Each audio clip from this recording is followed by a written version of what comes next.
အားလုံးပဲမင်္ဂလာပါဒေါက်တာစိုးတရားမောင်အသေးစိတ်ပညာ page ကနေပြီးတော့အသေးကျန်းမာရေးဆိုင်ရာအသိပညာတွေတိတိထိုက်တဲ့ကျန်းမာရေးဘူးတုတာတွေကိုကျွန်တော်မျှဝေပေးနေတာဖြစ်ပါတယ်ကျွန်တော်ဒီနေ့ပြောပြမယ့်အကြောင်းအရာကတော့အသေးကင်ဆာယောဂါမှာကုသနည်းတစ်မျိုးဖြစ်တဲ့အသုံးအများဆုံးနည်းလေးဖြစ်တဲ့ကျွန်တော်တို့ TACE လို့ခေါ်တဲ့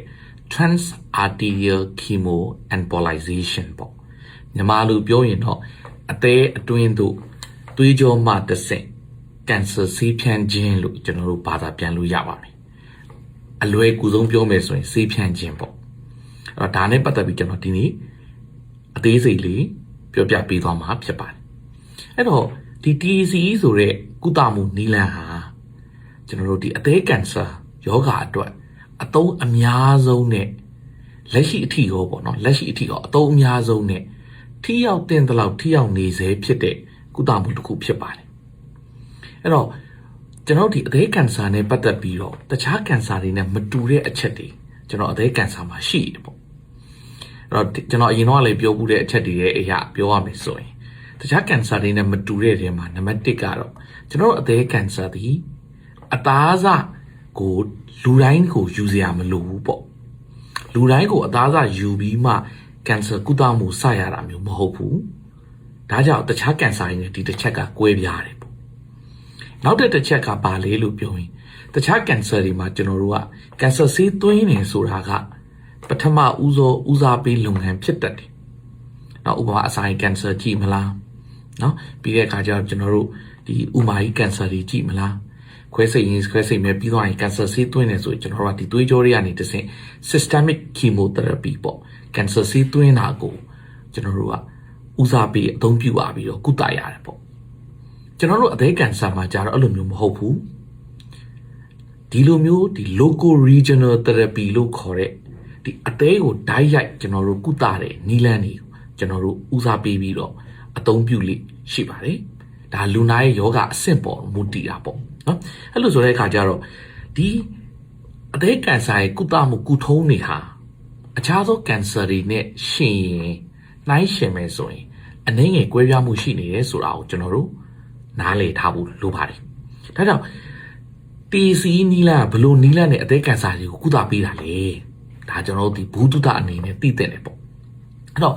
ကင်ဆာတစ်ခုဒီအကျိတ်တစ်ခုပေါ့နော်ကင်ဆာအကျိတ်တစ်ခုကြီးထွားလာတယ်ဆိုတာဒီသူ့ကိုထောက်ပံ့ပေးနေတဲ့သွေးကြောတွေရှိလို့နားလည်ရမှာ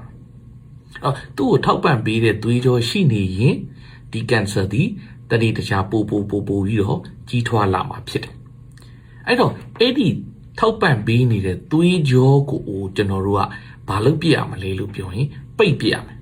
ပြောမယ်ဆိုတော့ကျွန်တော်ရိတ်ခါဖြတ်ပစ်တဲ့သဘောပေါ့နော်ဒါတော့ကျွန်တော်တို့ကဒီပေါင်သွေးကြောလို့ခေါ်တဲ့ femoral artery ကနေတစ်ဆင့်သွားပြီးတဲ့အခါကျတော့ဒီခုနပြောတဲ့ဒီဓာတ်ရိုက်ထောက်ပံ့ပေးနေတဲ့သွေးကြောကိုရှာပြီးတွေ့ပြီလို့ပြောရင်အဲ့သွေးကြောတွေကမှတစ်ဆင့်ပထမအဆင့်အနေနဲ့ကျွန်တော်တို့ကကင်ဆာဆေးအရင်သွင်းပြီးဖြန်းလိုက်တယ်ဆေးသွင်းလိုက်တယ်ပေါ့ဓာတ်ရိုက်ဆေးသွင်းတာကင်ဆာအကျိတ်ကိုဓာတ်ရိုက်ဆေးဖြန်းလိုက်တာဖြန်းပြီးသွားပြီးရင်ကျွန်တော်တို့ကဒီကင်ဆာဆေးတွေပေါ့ဒီအကျိတ်ထဲမှာကြံနေဖို့အတွက်ကိုကျွန်တော်တို့ကအသုံးပြုရတဲ့ဒီ chemical ပစ္စည်းတွေရှိတယ်ပေါ့နော် like poidol လို့ပါလို့ကျွန်တော်ရောပြီးတဲ့အခါကျတော့ကျွန်တော်တို့က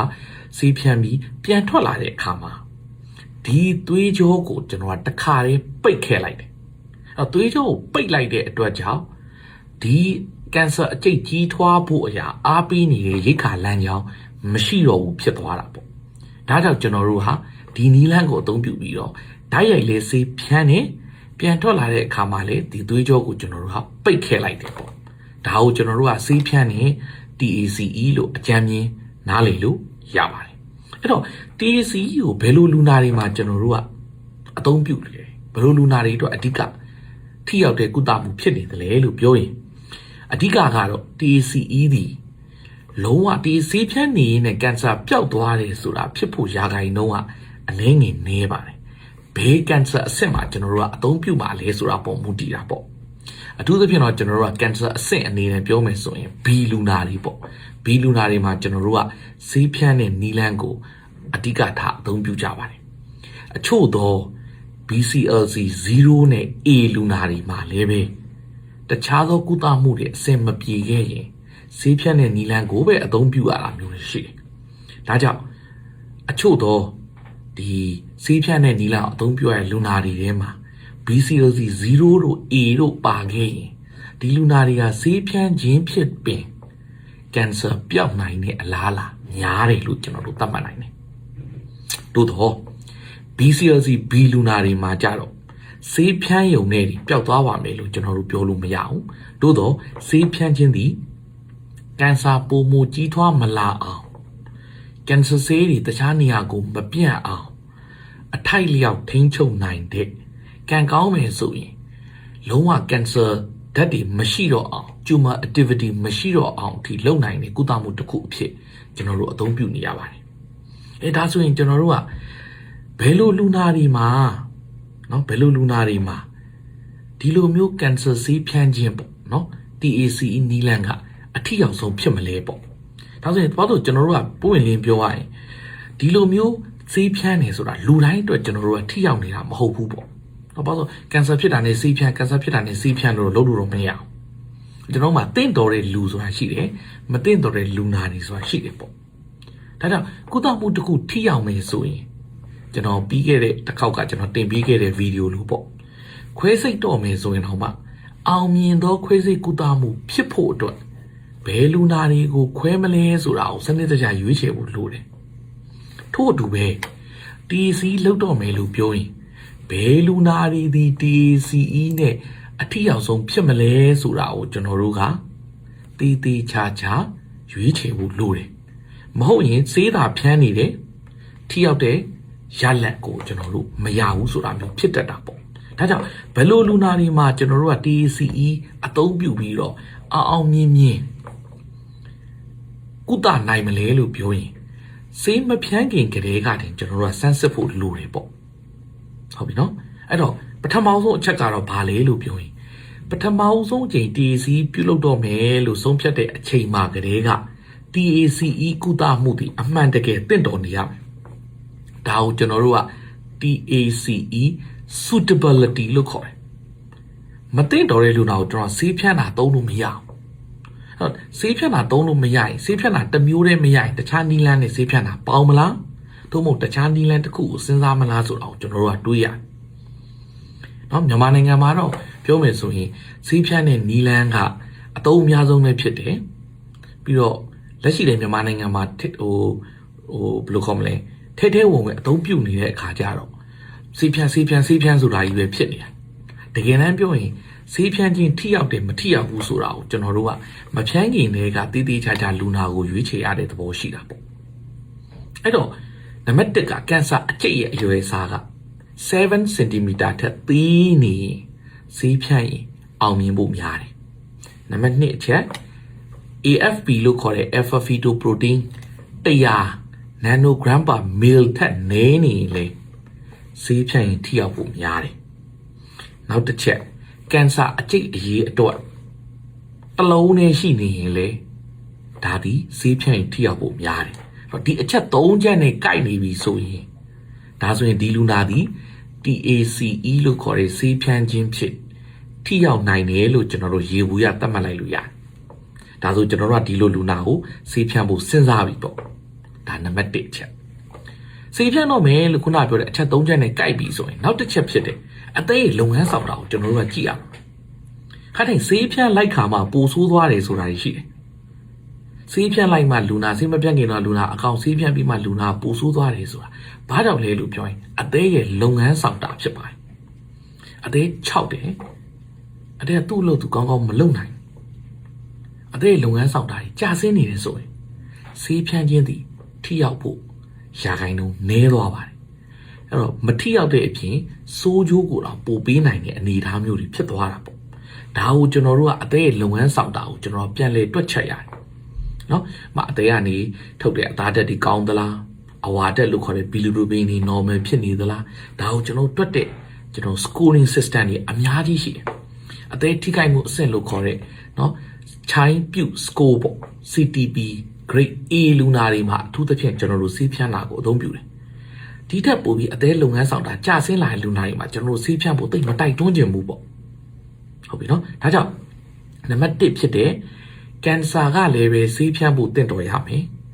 နံပါတ်2အသေးရဲ့လုပ်ငန်းဆောင်တာပိုင်းအရာလေဆေးဖြန်းခြင်းအတွက်တင့်တော်တဲ့အနေအထားရှိပြီဆိုရင်ကျွန်တော်တို့ဆေးဖြန်းတဲ့နီလန်းကိုအသုံးပြုတယ်ပေါ့အဲ့လိုအသုံးပြုတဲ့အခါမှာတစ်ချိန်ဆေးဖြန်းပြီးတိုင်းနောက်ပိုင်းမှာကျွန်တော်တို့ဒီအမြဲတမ်းရှေ့ကဖြန်းခဲ့တဲ့ကုသမှုတွေထိရောက်ခြင်းရှိမရှိဆိုတာအမြဲတမ်းပြန်လည်ဆန်းစစ်ရပါတယ်အဲ့တော့တစ်ချိန်နဲ့ကောင်းသွားတယ်ဆိုတာအလွန်ရှားတဲ့ကိစ္စဖြစ်ပါတယ်အဲ့တော့ကျွန်တော်တို့ဒီအကျဉ်ခဏခဏဆေးဖြန်းရတယ်ဆိုတာဖြစ်နိုင်ပါတယ်သို့တော့တစ်ချိန်ဖြန်းပြီးလိုက်တိုင်းမှာအမြဲတမ်းဖြန်းခဲ့တဲ့ကုသမှုတွေထိရောက်မှုရှိမရှိကိုပြန်ဆန်းစစ်ရတယ်ဒါကိုကျွန်တော်တို့က TACE refractoriness ရှိမရှိကျွန်တော်ကဆန်းစစ်တယ်လို့ခေါ်ပါတယ်အဲ့တော့ပြန်ဆန်းစစ်လိုက်လို့ဈေးဖြန်းလိုက်ပေမဲ့ထိရောက်မှုမရှိဘူးဆိုတော့နောက်တစ်ချိန်ထပ်ဖြန်းဖို့ကျွန်တော်ကတော်တော်စဉ်းစားရမယ်တစ်ချိန်ဖြန်းနေထိရောက်မှုရှိတယ်လို့တွင်နောက်တစ်ချိန်ထပ်ဖြန်းဖို့ကျွန်တော်ကစဉ်းစားရမယ်စသဖြင့်ဒါကိုသက်ဆိုင်ရာကျွန်တော်တို့အသေးဆရာဝန်တွေကတီးတီးခြားခြားဆန်းစစ်စစ်ဆေးပေးလိရှိပါတယ်ဒါဆိုရင်တင့်တော်ရင်တင့်တော်တယ်လို့ကျွန်တော်တို့ကအကျဉ်းကြီး2ချိန်3ချိန်4ချိန်စသဖြင့်ဈေးဖြန်းရတာမျိုးတွေလည်းရှိပါတယ်ဒါကြောင့် TACE ဆိုတဲ့ကုသမှုသည်အသေးကန်ဆာမှာအသုံးအများဆုံးကုသမှုလည်းဖြစ်တယ်တကယ်ကိုထိရောက်တဲ့ကုသမှုလည်းဖြစ်တယ်သို့တော့မှန်ကန်သောလူနာမှာမှန်ကန်ရွေးချယ်ကုသပေးဖို့လိုအပ်တယ်လို့ကျွန်တော်ကမျှဝေပေးချင်တာဖြစ်ပါတယ်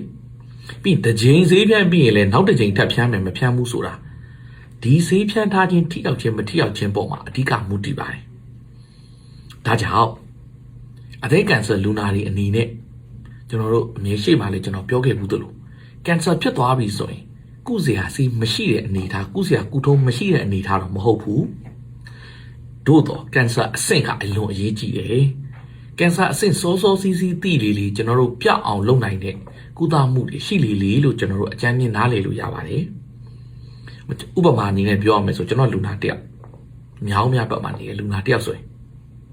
စတော့7 cm ထက်နည်းနည်းလေးကြီးတဲ့ size လောက်ရှိတယ်ဒါပေမဲ့သူ့ရဲ့ကျွန်တော် tumor marker တွေ AFP တွေပါကြည့်လိုက်တဲ့အခါမှာဆေးဖြန်းဖို့တော်တော်ထိရောက်တယ်တစ်လုံးနဲ့ဖြစ်နေတာတွေ့ရတယ်ဒါတော့ကျွန်တော်ဆေးဖြန်းဖို့အတွက်ကျွန်တော်တိုက်တွန်းပြီးကျွန်တော်ဆေးဖြန်းလိုက်တဲ့အခါမှာ2ကြိမ်လောက်ပဲဆေးဖြန်းလိုက်ရတယ်အခုအထိလွန်ခဲ့တဲ့2နှစ်ကျော်ကာလကအခုအထိဘာမှဆေးလဲထပ်ဖြန်းစရာမလိုဘဲနဲ့ကင်ဆာလုံးဝပျောက်သွားလောက်တဲ့နီးအဆင့်ထိဖြစ်သွားတာမျိုးတွေလည်းရှိတယ်ဒီကအရွယ်စားသေးတဲ့လူနာတွေတော့ကျွန်တော်ထည့်ကုန်မပြောတော့နော်။ကျွန်တော်တို့1 cm လောက်နဲ့ခွဲလို့မရလို့ဘာနီးလမ်းမှမရှိလို့နောက်ဆုံးဆေးဖြတ်လိုက်တဲ့လူနာတွေဆိုရင်တစ်ချိန်လောက်ဖြတ်ရုံနဲ့ပျောက်သွားတာတွေတော့ရှိတယ်။ဒါပေမဲ့ကျွန်တော်ခုနပြောသလိုထီရောက်နဲ့မှန်ကန်တဲ့လူနာကိုရွေးချယ်ပြီးဆေးဖြတ်ဖို့လိုတယ်ပေါ့။ဟုတ်ပြီနော်။ဒါကြောင့်ကျွန်တော်အနေနဲ့ဒီနေ့အဓိကပေးချင်တဲ့ message က TACE လို့ခေါ်တဲ့ဆေးဖြတ်ခြင်းကုသမှုဒီအလွန်ထိရောက်တဲ့ကုသမှုဖြစ်ပါတယ်။သို့တော့မှန်ကန်တဲ့လူနာတွေမှာမှန်ကန်တဲ့နီလန်ကိုအသုံးပြုပြီးကျွန်တော်တို့ကုသရတာဖြစ်ပါတယ်။ဒါကြောင့်အသေးကန်ဆာလူနာတွေအနေနဲ့ဆေးဖြန်းတော့မယ်လို့ပြောရင်ဆရာဝန်တွေကသက်ဆိုင်ရာဆက်စစ်မှုတွေစစ်ဆေးမှုတွေလုပ်တဲ့အခါမှာခုနကျွန်တော်ပြောတဲ့အချက်တွေကိုအဓိကဒါစစ်ဆေးကြတယ်ဆိုတာကိုအထွေထွေဘူးတုဒအနေနဲ့သိရှိထားနိုင်ဖို့ကျွန်တော်ကမျှဝေပေးတာဖြစ်ပါတယ်။အားလုံးပဲမှန်ကန်တဲ့မိမိရဲ့ကျန်းမာရေးအသိနဲ့အသေးကျန်းမာရေးကိုဆောက်ရှောက်နိုင်ကြပါစေလို့ကျွန်တော်ဆုမကောင်းတောင်းပါတယ်ကျွန်တော်ရဲ့ဒေါက်တာစိုးတရားမောင်အသေးစိတ်ပညာ page ကို like and follow လုပ်ထားခြင်းဖြစ်လေအသေးယောဂနဲ့ပတ်သက်တဲ့ကျန်းမာရေးဘူးတုဒတွေကိုစဉ်ဆက်မပြတ်နားထောင်နေနိုင်မယ်လို့ကျွန်တော်ကအသိပေးလိုပါတယ်